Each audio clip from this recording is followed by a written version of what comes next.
आरफ एक बड़ा बिजनेसमैन जो अब विदेश में रहता था, कई साल बाद अपने पुराने घर लौटा। घर में कदम रखते ही एक अजीब सा सन्नाटा था, क्योंकि घर में उस किसी की मौजूदगी नहीं थी। जैसे दीवारें भी माँ की आवाज तलाश रही हो। वो स्टोर रूम में गया, जहाँ पुराने बक्से, किताबें और खिलौने पड़े थे। एक कोने में धूल में दबी घड़ी पड़ी थी। वो वही घड़ी थी जो उसकी माँ हर दिन पहनती थी। घड़ी अब बंद थी, लेकिन पीछे लिखा था, माँ से प्यार के साथ 1995। आरव के हाथ कांप उठे। वो घड़ी को साफ करने लगा और अचानक उसके जहन में यादों का दरवाजा खुल गया और उसको अपने बचपन की यादें और माँ से शरारतें करना और माँ का प्यार करना, वो सब याद आने लगा। वो दृश्य आंखों में उभर आया और वो छोटा सा घर, सुबह का उजाला और रसोई में चाय की खुशबू और माँ की आवाज।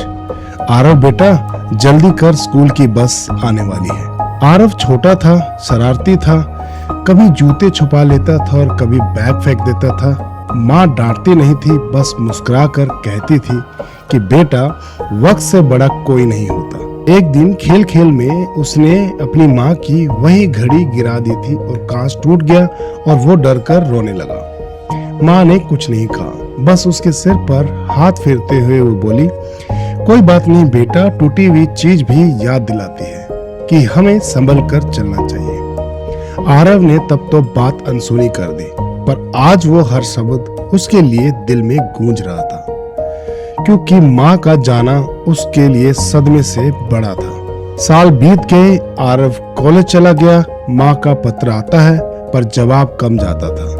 कभी फोन पर कह देता, माँ अभी मीटिंग में हूँ, बाद में बात करूंगा। एक दिन खबर आई कि माँ अब नहीं रही। जब आरव घर पहुंचा तो वो पूरा घर खामोश था। माँ के कमरे में वो घड़ी टेबल पर रखी थी, बंद, पर मानो अब भी टिक टिक कर रही हो। वो बैठ गया, आंखों से आंसू बहने लगे। उसे महसूस हुआ कि माँ की घड़ी रुक गई थी, उसी पल जब उसका दिल रुक गया। सालों बाद आज वही घड़ी आरव के हाथों में थी और उसे ठीक करवाने घड़ी साज के पास गया। घड़ी साज ने कहा कि साहब, ये पुरानी घड़ी है और मॉडल भी बहुत पुराना है, अब इसे पार्ट्स नहीं मिलेंगे और अब इसे ठीक करना बहुत ही मुश्किल है। आरव बोला, बस इसे चालू कर दो, इसे फिर से टिक टिक करना है। जब वही घड़ी फिर से चली तो वो आवाज उसके दिल में जहन कर गई। टिक टिक टिक टिक उसके दिल की धड़कन के साथ चलने लगी। ऐसे लगा जैसे कि माँ कह रही हो, देखा बेटा, वक्त रुकता नहीं, बस हमें उसे महसूस करना भूल जाते हैं। आरव उस घड़ी को अपनी कलाई में बांध लेता है।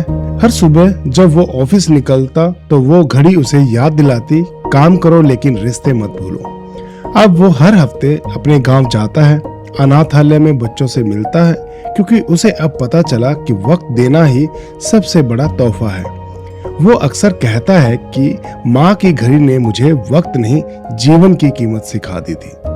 दोस्तों, इस कहानी का सबक बहुत ही सरल है। हम सबके पास एक माँ की घड़ी होती है जो हमें वक्त की नहीं बल्कि प्यार की याद भी दिलाती है। अगर आपकी माँ आज भी आपके साथ है तो उन्हें वक्त दीजिए, क्योंकि घड़ी फिर से चल सकती है, पर माँ जैसी ममता कभी वापस नहीं आती। माँ का प्यार समय से परे है। अगर वो आपके साथ है तो हर टिक टिक में उसके साथ एक पल जी लीजिए। अगर ये कहानी आपके दिल को छू गई है तो कमेंट में लिखिए, धन्यवाद माँ, और इस वीडियो को अपनी माँ को जरूर दिखाइए।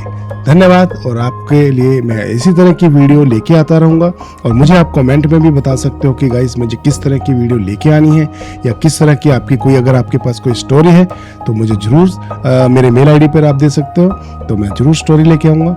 धन्यवाद। मिलते हैं अगली वीडियो में, तब तक के लिए बाय।